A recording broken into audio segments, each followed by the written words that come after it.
siang Bapak Ibu Guru. Selamat siang. Ya, terima kasih untuk waktunya Bapak Ibu Guru bisa bertemu, kita bisa berada dalam ruangan ini. Walaupun semuanya sudah mengajar dari pagi sampai siang ini, tapi masih bisa menyempatkan untuk sama-sama kita belajar di sini sesuai tema yang sudah saya tampilkan di situ, itu tentang budaya positif. Nah, di dalam budaya positif ini merupakan salah satu tugas dan yang ingin kami upload nanti ke LMS, dan juga sebagai guru, sebagai pendidik kita perlu belajar bersama sesuai dengan saat ini kita berada dalam kurikulum merdeka, di mana hal-hal yang sangat perlu untuk kita terapkan di sekolah. Ya. Nah, untuk konsep inti budaya positif itu ada perubahan paradigma positif, ada disiplin positif, nilai-nilai kebajikan, kebutuhan dasar manusia, motivasi perilaku manusia, posisi kontrol guru, terus keyakinan kelas, dan juga segitiga restitusi. Ya, nanti saya akan menjelaskannya satu persatu. Bagi Bapak Ibu guru yang mungkin mau bertanya, nanti saya persilahkan di sesi terakhir. Ya. Ya, yang pertama, perubahan paradigma pendidikan. Nah, pembelajaran paradigma baru memastikan praktik pembelajaran untuk berpusat pada peserta didik atau yang kita kenal dengan student center. Ya, semuanya berpusat pada siswa. Nah, perubahan paradigma pendidikan ini merupakan pembelajaran yang dirancang berdasarkan prinsip pembelajaran berdiferensiasi. Berdiferensiasi ini artinya kita melihat dari kebutuhan belajar anak. Kebutuhan belajar anak ini mungkin bisa dari kesiapannya, minat belajarnya, dan juga profil belajarnya. Sehingga peserta didik belajar sesuai dengan kebutuhannya berdasarkan tahapan perkembangan sesuai teori psikologi modern untuk mewujudkan profil pelajar Pancasila. Makanya kenapa kita di sekolah kita ada yang namanya profil pelajar Pancasila, ya, yang mencakup elemen-elemen yang ada di situ. Ya, nah disiplin positif berasal dari kata disiplin yang artinya belajar. Disiplin mengacu pada disiplin diri yang memiliki tanggung jawab terhadap apa yang dilakukannya berdasarkan nilai-nilai yang diyakini. Dan yang berikut, disiplin positif merupakan salah satu cara penerapan disiplin yang bertujuan untuk menumbuhkan kesadaran serta memberdayakan peserta didik tanpa imbalan penghargaan atau reward, ancaman atau hukuman. Ya, jadi mungkin kalau biasanya kita sering, mungkin itu praktek-praktek yang sudah ada dari sejak dulu kala ya. Kalau misalkan untuk menarik perhatian siswa, kita sering bilang, oke, kalau kamu jawab benar, pasti ibu kasih kamu hadiah, mungkin pulpen atau apa. Nah, itu yang diharapkan tidak boleh terjadi di lingkungan pendidikan. Terus yang berikutnya lagi, misalkan ancaman atau hukuman. Misalkan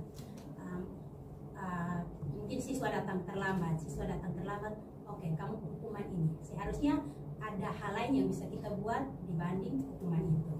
Ya, karena kita tidak tahu konsekuensi dari hukuman itu. Oke. Sebagai pendidik, tujuan kita adalah menciptakan peserta didik yang memiliki disiplin diri sehingga mereka berperilaku mengacu kepada nilai-nilai kebajikan universal dan memiliki motivasi intrinsik dalam perubahan perilaku ke arah yang lebih baik. Jadi motivasinya kayak tadi, seperti yang tadi. Jangan kita memberikannya karena kita kasih hadiah, jadi kan itu motivasi, oh saya ingin dapat hadiah nih. Oke, memang itu tidak salah juga, tapi sebaiknya itu motivasi itu datang dari dalam dirinya sendiri, bukan dari luar. Kalau dia melakukan sesuatu tuh, oh dia tahu bahwa itu memang berguna untuk dia punya diri, bukan karena ada suatu penghargaan atau nanti ada suatu hukuman yang nanti buat dia jadi takut, jadi dia harus melakukan itu, tidak. Tapi motivasinya dari dalam sendiri. Oke, jadi ini kita lihat dulu miskonsepsi tentang teori kontrol ini.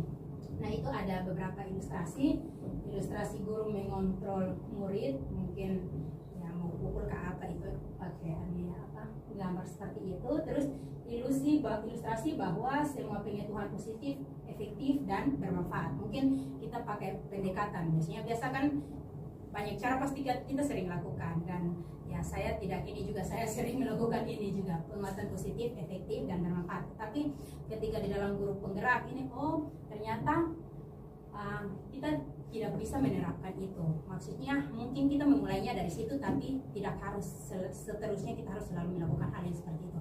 Kayak mendekati sebagai seorang teman, mengajak untuk ini, itu hal yang tidak salah juga. Nanti kita belajar di teori kontrol sebagai seorang guru. Ya. Terus yang berikut, ilusi bahwa kritik dan membuat rasa bersalah mampu menguatkan karakter. Nah, kita pikir bahwa kita bisa mengkritik anak itu, kita bisa bilang lu salah, lu harus buat begini, kita merasa bahwa itu bisa mengubah karakter. Belum tentu. Ya. Terus yang berikut, ilusi bahwa orang dewasa berhak memaksa. Ya. Itu miskonsepsi tentang teori kontrol yang mungkin selama ini kita sudah sering lakukan. Ya. Oke. Yang berikut, nilai-nilai kebajikan. Nilai-nilai yang disepakati bersama lepas dari suku, bangsa, agama, bahasa maupun latar belakangnya dan menjadi fondasi kita berperilaku. Jadi ini contoh nilai-nilai kebajikan yang sesuai profil pelajar Pancasila itu: beriman, bertakwa kepada Tuhan Yang Maha Esa dan berakhlak mulia, berkebinekaan global, gotong royong, mandiri, bernalar kritis dan juga kreatif. Nah, contoh nilai kebajikan yang lain ya. Ini berdasarkan IBO, Primary Years Program, PYP. Kalau sikap murid itu harus toleransi, rasa hormat, itu sambungan dari yang tadi sebelah.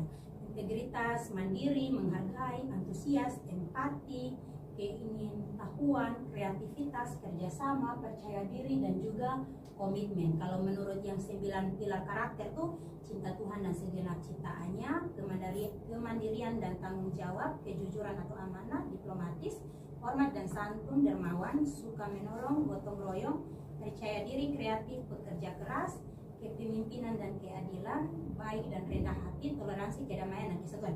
Ini ada banyak lagi berdasarkan beberapa sumber yang ada, tapi saya ambil 3 saja.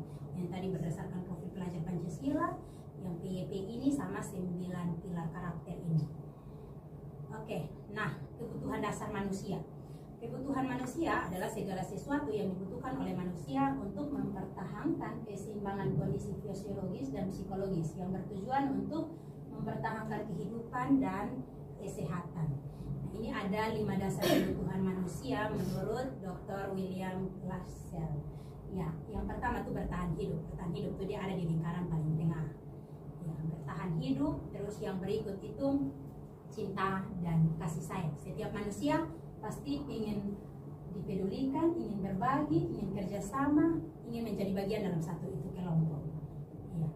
Terus yang berikut adalah setiap manusia juga pasti ingin kebebasan, mandiri, memiliki pilihan, mencoba hal baru, mampu mengendalikan arah dirinya. Dan yang berikut adalah kesenangan. Setiap manusia juga pasti butuh kesenangan, yaitu dia mau bermain kah, humoris, antusias, tertawa dan lain sebagainya. Dan yang berikut, setiap manusia juga butuh penguasaan. Jadi harga dirinya, keinginan untuk dianggap, memimpin, berprestasi, diakui dan didengar, itu juga sama. Mungkin hal ini kita sering lihat juga di anak-anak atau kita sendiri juga. Ya, setiap anak dengan keunikannya masing-masing. Ya. Nah, motivasi perilaku manusia. Menurut Dean Goshen dalam bukunya ya, itu menyatakan ada 3 motivasi perilaku manusia. Yang pertama, untuk menghindari ketidaknyamanan atau hukuman, untuk mendapatkan imbalan atau penghargaan dari orang lain. Terus yang ketiga, untuk menjadi orang yang mereka inginkan dan menghargai diri sendiri dengan nilai-nilai yang mereka percaya. Nah, untuk yang pertama ini, untuk menghindari ketidaknyamanan, orang ini kadang berperilaku atau membuat sesuatu tuh motivasinya karena ya dia takut hukuman. Seperti yang tadi saya bilang di awal, seperti anak-anak kita, dia tak melakukan ini karena memang dia takut nanti dia dapat hukuman dari guru-guru. Artinya itu motivasinya datang dari luar, bukan dalam dirinya sendiri. Terus yang berikut, kalau yang kedua ini, motivasi yang kedua ini dia lebih di atas dari yang pertama ini, untuk mendapatkan imbalan atau penghargaan dari orang lain. Dia melakukan sesuatu karena dia rasa, nanti saya dapat ini ketika saya melakukan itu. Ya. Nah, yang disarankan adalah yang ketiga ini, untuk menjadi orang yang mereka inginkan dan menghargai diri sendiri dengan nilai-nilai yang mereka percayai. Jadi dia melakukan itu misalkan anak sekolah, dia datang tepat waktu ya, karena memang saya percaya bahwa saya tidak boleh terlambat. Artinya motivasi itu datang dari dirinya sendiri. Atau kita sebagai guru, oke, saya mengajar ini karena memang itu sudah tugas saya, ya, bukan karena ada alasan ini atau yang lainnya, tapi memang itu kewajiban saya.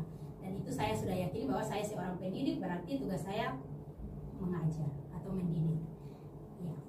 Nah ini mungkin tulisannya sedikit kecil. Di situ ada yang tadi sempat saya sebutkan di bagian awal tentang misalkan hukuman, konsekuensi, dan restitusi ini artinya cara penanganannya. Ya. Jadi itu ada, kalau di situ ada ini apa? Identifikasi dalam tabel itu yang kalau kita lakukan pasti identifikasi gagal tuh artinya kalau anak itu kita berikan hukuman terus menerus belum tentu dia berubah. Nah, itu artinya gagal. Tapi mungkin kalau kita identifikasi yang sukses yang sudah pernah dilakukan oleh para peneliti dan mungkin sekarang sedang berkembang di banyak sekolah, ya itu pasti sukses. Nah, identifikasinya ini misalkan ini saya baca saja, misalkan ini sesuatu yang menyakitkan harus terjadi, itu berupa hukuman. Terus konsekuensinya sesuatu harus terjadi. Nah, saya pilih yang lain saja. Oh ya, nanti di contoh berikutnya. Ini masih kayak dia punya apa ya? Ciri-ciri lah begitu untuk membedakannya. Mana hukuman, mana konsekuensi dan restitusi. Contohnya saya lanjut saja. Contohnya ada di sebelah. Ya, misalkannya seperti ini. Misalkan kalau satu anak datang terlambat, terus kita bilang awas kalau dilakukan lagi ya, nanti awas kamu, kayak itu kan kata-kata ancaman kan. Nah itu kan berupa hukuman. Nah kalau misalkan orang yang mau bertindak posisinya sebagai netral, berarti dia lakukan apa yang saya katakan. Maksudnya dia tidak memakai ancaman tapi kalimatnya netral, tapi ya itu belum, maksudnya itu sebagai konsekuensi dari hal yang telah dia lakukan. Terus kalau misalkan kita pakai cara restitusi, berarti nanti dia bilang apakah hal ini yang sesungguhnya ingin kamu lakukan. Maksudnya kalau misalkan dia datang terlambat, kita bilang apakah ini hal yang kamu mau untuk kamu lakukan. Nah, seperti itu. Maksudnya kata-katanya lebih positif, pernyataannya lebih positif. Oke, itu untuk ini lanjutan dari yang tadi. Misalkan kalau hukuman, murid atau anak belajar menyembunyikan kesalahan, terus konsekuensinya murid atau anak belajar taat pada peraturan. Kalau restitusinya murid atau anak belajar memecahkan masalah itu sendiri. Jadi kalau hukuman nanti kita yang bertindak, kan kita langsung kasih hukuman. Kalau konsekuensi ya pasti dia sudah tahu, kalau aturannya seperti ini, konsekuensinya kamu harus seperti ini. Mungkin aturan yang kita sudah buat bersama. Kalau orang yang memecahkannya dengan cara restitusi, berarti kita sebagai guru menuntun anak supaya dia bisa memecahkan masalah yang dia hadapi itu sendiri. Nanti ada di contoh berikutnya, konsep disiplin pendekatan restitusi, sebuah cara menanamkan disiplin positif pada murid. Nah, kalau pengertian restitusi sendiri, proses menciptakan kondisi bagi murid untuk memperbaiki kesalahan mereka, sehingga mereka bisa kembali pada kelompok mereka dengan karakter yang lebih kuat. Ya, itu yang tadi saya, maksudnya contohnya saya sudah sempat singgung di awal. Ciri-ciri restitusi bukan untuk menebus kesalahan, namun untuk belajar dari kesalahan. Memperbaiki hukuman, tawaran bukan paksaan. Nah, nanti sebagai guru kita yang mengarahkan itu.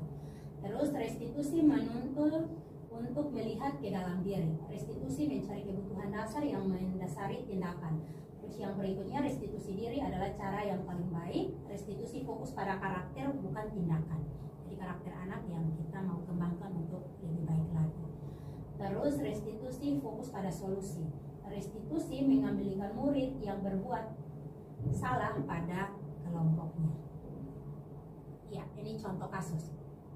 Nah, siswa sering tidak mengerjakan PR. Kalau guru bertindak sebagai penghukum, dia akan bilang guru menghukum murid tersebut dengan hormat bendera selama 10 menit.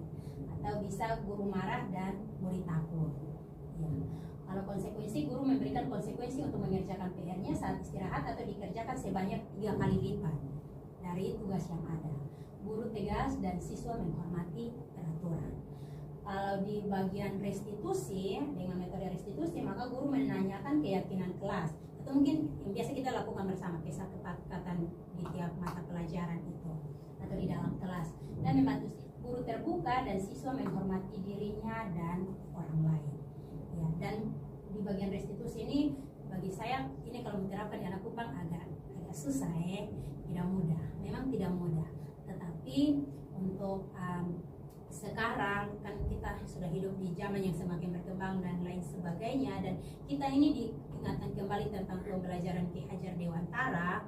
Ini kita melihat kembali konsep dasar filosofi pendidikan tentang Ki Hajar Dewantara, semuanya tuh untuk menuntun murid mencapai keselamatan yang setinggi-tingginya dan kesuksesan yang setinggi-tingginya. Jadi apapun sebagai pendidik itu kita harus lakukan. Ya. Yang berikut, nah posisi kontrol guru ini. Di sini saya ada kasih dua warna, saya pisahkan. Ada penghukum, pembuat rasa bersalah, teman, berperan sebagai teman, sebagai pemantau, dan juga sebagai manajer. Nah, disarankan untuk kita tidak menggunakan penghukum dan pembuat rasa bersalah. Penghukum ini yang kita memberikan hukuman, entah fisik maupun verbal, itu juga hukuman. Ya, dengan pembuat rasa bersalah. Ini kayak mungkin kalau tidak mengikuti kegiatan ini, mungkin kita langsung lu tunggu nanti begini-begini. Pokoknya kita membuat anak itu merasa bersalah sekali. Ya. Kalau sebagai teman, misalkan di dalam kelas, nanti mungkin kita bilang, ayo kamu kerjalah biar kamu dapat nilai bagus. Ya. Nah, memang mungkin itu dari situ, tapi kita dituntut untuk ya setidaknya kita ada di posisi manajer. Nanti saya berikan contohnya. Ini kasusnya siswa tidak memakai atribut lengkap saat upacara bendera. Kalau yang bertindak sebagai penghukum, posisi kontrolnya sebagai penghukum, pasti dia akan mengatakan patuhi aturan sekolah lalu berdiri di depan barisan. Atau membuat rasa bersalah, berapa kali bu guru harus memberitahu kamu, bu guru kecewa sama kamu. Ya, kalau sebagai pembuat rasa bersalah. Tapi kalau sebagai memposisikan dia sebagai seorang teman, pasti kita bilang, ayolah yang tertib, buat guru bangga. Kali ini tidak apa-apa, kamu salah. Jadi kata-katanya masih lebih enak, kan berperan sebagai seorang teman.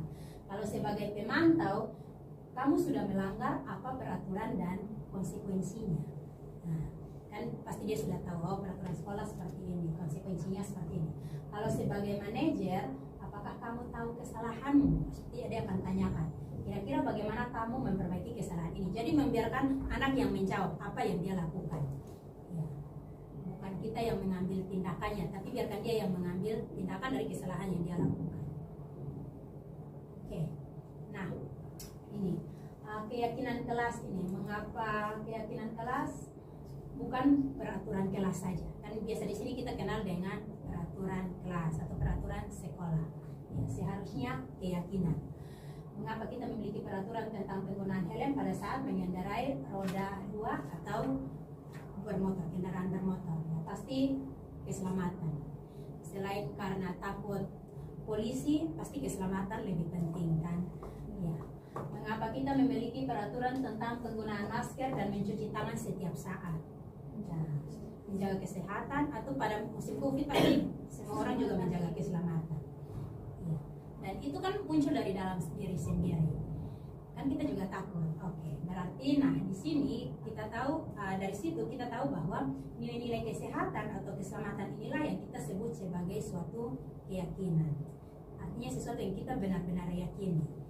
Yaitu nilai-nilai kebajikan universal yang disepakati secara tersirat dan tersurat lepas dari latar belakang suku, negara, bahasa maupun agama. Ya, ini beberapa yang saya sudah buat di dalam kelas tentang keyakinan kelas. Mereka sudah punya peraturan, dan di situ kita melihat kembali peraturan mana yang perlu kita gunakan, mana yang tidak kita perlu gunakan. Keyakinan kelas ini kalau kita susun itu harus kata-katanya tuh yang lebih positif. Misalkan kalau kita punya peraturan dilarang datang terlambat, maka kata dilarang itu kita hilangkan, ganti dengan ya, datang tepat waktu, seperti itu.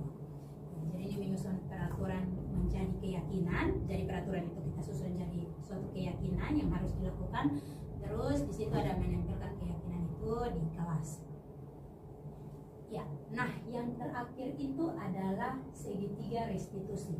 Nah, segitiga restitusi ini yang pertama itu menstabilkan identitas, validasi tindakan yang salah, terus menanyakan keyakinan. Nah, kalau menstabilkan identitas, pasti ini ada beberapa pertanyaan yang saya muat di situ. Keyakinan kelas apa yang telah kita sepakati. Jadi misalkan kalau anak itu berbuat kesalahan, misalkan dalam pelajaran matematika, terus kita sudah melakukan keyakinan kelas bahwa kita mulai pelajaran itu harus tepat waktu dan tidak ada yang boleh terlambat. Datang tepat waktu saja. Pokoknya kata yang tidak, dilarang dan lain sebagainya itu kita hilangkan. Rubah formulasi kalimatnya lebih ke kalimat-kalimat positif. Jadi keyakinan kelas apa yang telah kita sepakati. Mungkin kita menanyakan terlebih dahulu seperti itu. Setelah anak menjawab, nanti ada contohnya di seterusnya. Terus kamu ingin menjadi orang yang seperti apa? Ya. Terus itu di menstabilkan identitas, itu contoh-contohnya. Terus validasi tindakan yang salah. Pasti ketika dia menjawab, oh dia punya kesalahan atau dia punya alasan seperti ini, ya kita membalasnya setiap orang pasti melakukan kesalahan. Terus ada lagi, kamu bukan satu-satunya yang pernah melakukan ini. Ya, jadi bukan hanya kamu, ada orang lain juga. Artinya kita membantu dia supaya dia jangan merasa saya benar-benar bersalah seperti itu. Terus menanyakan keyakinan. Oh ya, menanyakan keyakinan yang terakhir. Tadi saya ulang, menstabilkan identitas di sebelah. Oh, di bawah. Ya, seperti orang yang setiap orang pasti pernah melakukan kesalahan, kamu bukan satu-satunya yang pernah melakukan kesalahan. Kalau validasi, kamu tentu punya alasan mengapa melakukan hal itu. Terus adakah cara yang lebih efektif untuk mendapatkan apa yang kamu butuhkan. Nah, baru menanyakan keyakinan kelasnya di terakhir. Ya, nah ini saya pakai satu contoh kasus memakai celana jeans ke sekolah.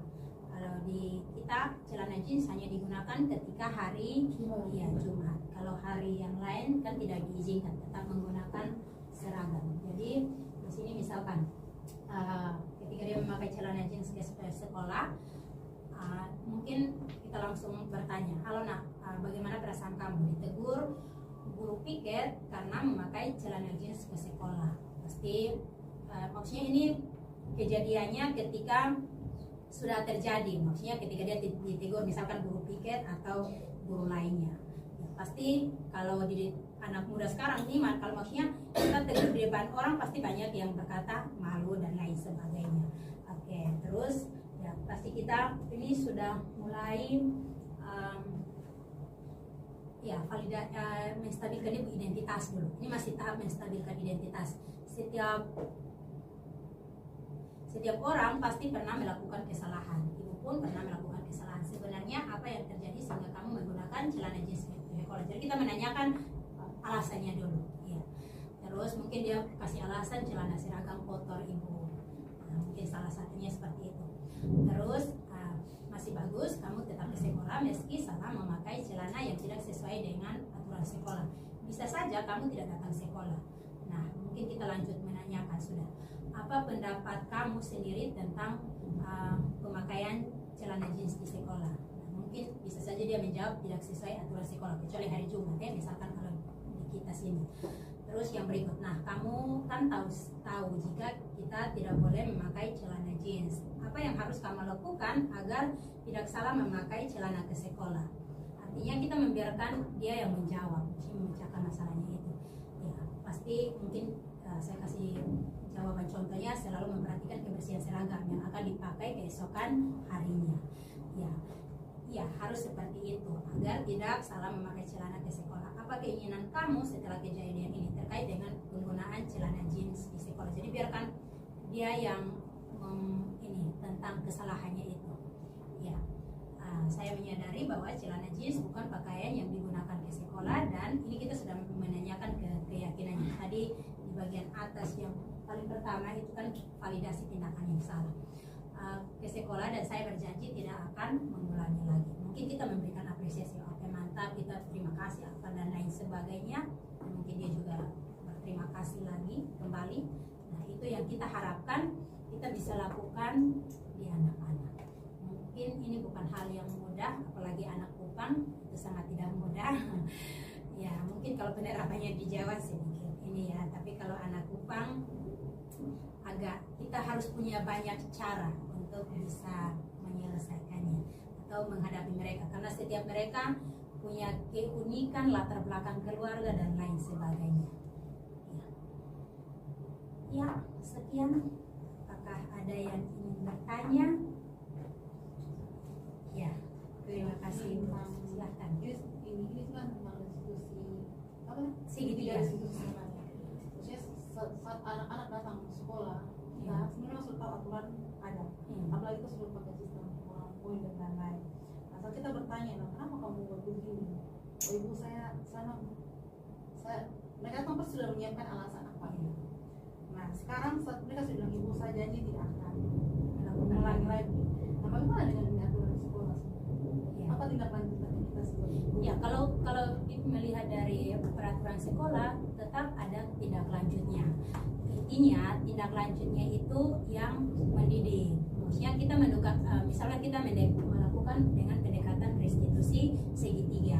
Tetapi yang penting di sini kita dituntut untuk tidak menjadi seorang penghukum atau tidak menjadi seorang yang membuat dia merasa bersalah. Karena melihat lagi kan kita melihat dari kebutuhan anak, ya. Dan entah dia punya jawaban yang dia sudah persiapkan memang dari di sekolah, ya tugas kita guru kita melakukan hal itu dulu. Kita lihat berhasil atau tidak. Yang penting semua terkait dengan peraturan sekolah kan itu kita sudah sepakati bersama. Ya. Dan kita maksudnya guru ini tidak boleh lengah sih, maksudnya untuk menerapkan ini memang tidak mudah.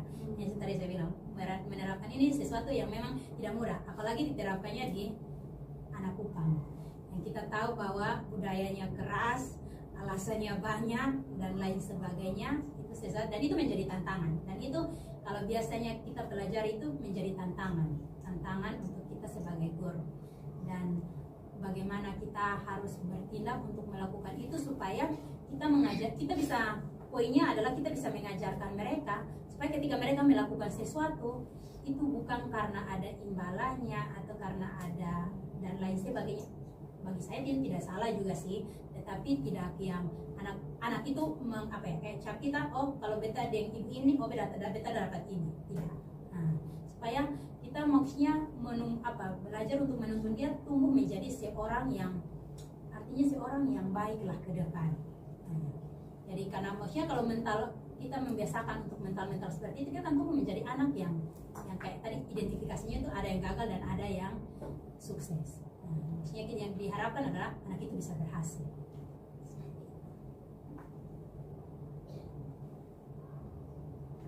Baik, terima kasih. Apakah Bapak Ibu Guru, Ibu Mei?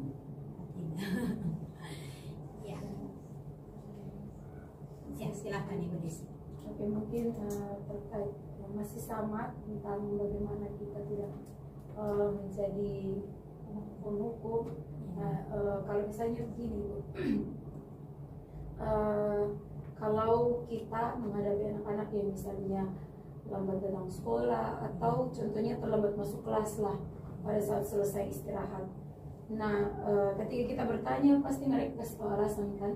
Setelah itu misalnya kita bilang bahwa kalau kakak ulangi lagi minggu depan misalnya, apa yang harus kakak buat misalnya. Jadi kita tanya kembali ke mereka apa yang harus kalian buat, atau misalnya ibu tidak mau kasih hukuman gitu, tapi kalau kalian mau minggu depan itu kalau kalian ulang apa yang kalian buat. Misalnya mereka bilang, oh ibu saya mau misalnya push up 5 kali, terus sapu ruangan, misalnya begitu contohnya. Terus ketika mereka minggu depan datang lambat, hukuman itu yang mereka buat tanpa kita kasih, apakah itu kita masuk dalam kategori penghukum atau atau yang lain? Yang lain. Karena posisi kontrol guru nih di masa yang tadi penghukum itu pembuat rasa bersalah, berperan sebagai teman, sebagai pemantau, dan juga manajer. Titik terakhir yang diharapkan itu adalah sebagai manajer. Nah, kalau dia menawarkan seperti itu, harusnya kita semua klaimnya di awal. Yang tadi kalau dia bilang dia mau ini sapu atau apa, maksudnya kita menanyakan dia, tapi menanyakan dia di sini tidak untuk dia melakukan yang hal-hal yang seperti itu, tapi kita mengarahkan dia supaya kalau bisa dia jangan terlambat begitu. Dia tahu bahwa ya saya datang harus tepat waktu, bukan karena hukuman, bukan karena mau dapat imbalan, bukan karena ini, tapi memang saya melakukan itu sebagai kewajiban saya sebagai seorang anak sekolah. Jadi klaimnya sudah di awal memang jangan dibiarkan. Ya. Harus bangun Ya, memang harus bangun rasa kesadaran ya, diri dari awal. Tidak. Karena itu kan nanti bentuknya yang dilihat kan sebagai hukuman kan, bukan sesuatu kesadaran diri yang membangun. Nanti dilihatnya sebagai hukuman.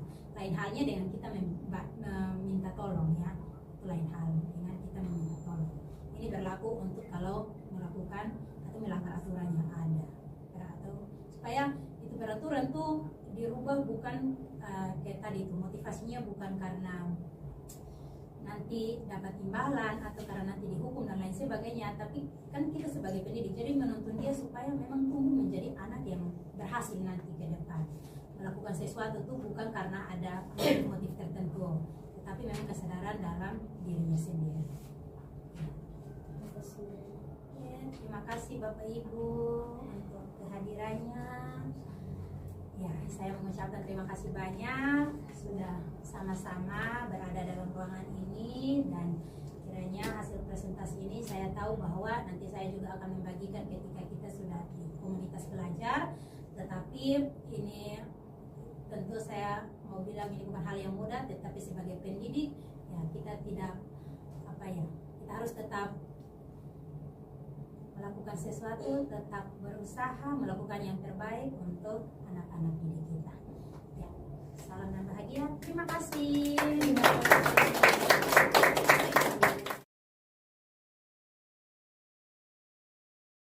Selamat siang Ibu Debbie. Selamat siang. Ya, baik Ibu Debbie. Ini saya mau bertanya sedikit mengenai pemaparan materi tentang budaya positif tadi. Kira-kira apa yang Ibu Debbie dapatkan dari pemaparan tadi? Baik, terima kasih Bu Feby pertanyaannya. Kalau untuk saya ini merupakan hal yang menarik karena sebagai guru sudah sekian belum terlalu lama saya sendiri baru tahu bahwa kita guru itu tidak boleh menjadi penghukum. Dan ada lagi pembuat rasa bersalah. Ini pengetahuan baru yang sangat membangun dan sangat positif menurut saya. Di mana kita harus memposisikan diri kita sebagai teman, pemantau, dan manajer. Itu adalah budaya positif yang baru yang saya baru dapatkan setelah Ibu paparkan materinya. Terima kasih. Ya, terima kasih Ibu Debbie, semoga bermanfaat. Halo Ibu Mei. Iya, Ibu Mei, maaf saya ganggu waktunya. Terkait dengan pemaparan materi tadi tentang budaya positif, kira-kira apa yang Ibu dapatkan dari pemaparan ini? Baik, terima kasih. Dari pemaparan materi yang tadi sudah disampaikan, saya mendapatkan satu pengetahuan baru tentang bagaimana kita dalam menyelesaikan atau memecahkan suatu masalah, yaitu dengan menggunakan segitiga restitusi. Yang pertama, menstabilkan identitas anak, lalu memvalidasi tindakannya yang salah, lalu yang terakhir menanyakan keyakinannya. Nah, mungkin itu adalah salah satu cara untuk bagaimana kita tidak menjadi penghukum atau kita tidak menjadi pembuat rasa bersalah bagi anak, sehingga kita dapat menjaga mental daripada anak tersebut. Mungkin itu yang saya dapatkan dari yang Terima kasih Ibu Mei. Melalui keyakinan kelas ini jadi bukan hanya sekedar aturan tetapi menjadi suatu keyakinan. Ibu minta untuk kita lakukan keyakinan kelas dengan setiap kalian anak-anak bisa menulis satu keyakinan yang ingin kita lakukan bersama di dalam kelas. Jadi boleh beda-beda. Nanti setelah itu baru kita rangkum jadi satu. Seperti kalian punya peraturan kelas yang ada di sini. Oke, bisa pakai. Jangan punya warna kuning saja.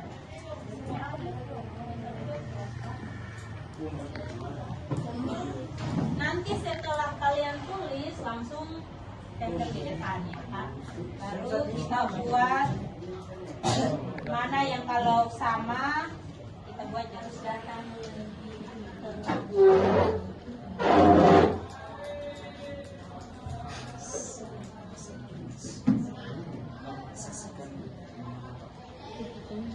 Langsung tempel di sini.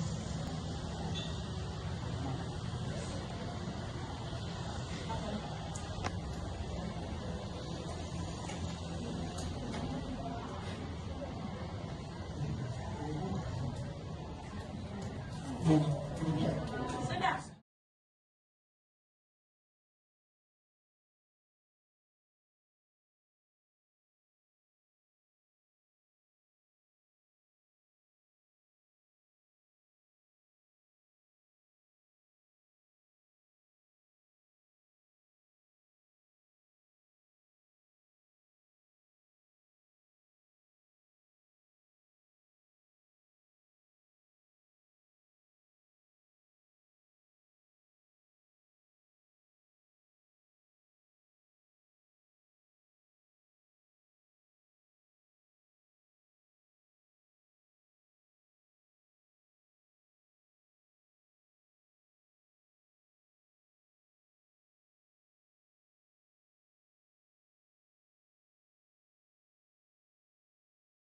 Dan bertanggung jawab. Kerja piket.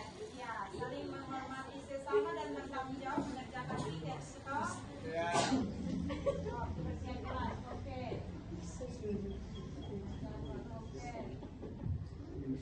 Oke, berarti saling menghormati. Berarti saling menghormati antar teman toh? Ya, saling menghormati.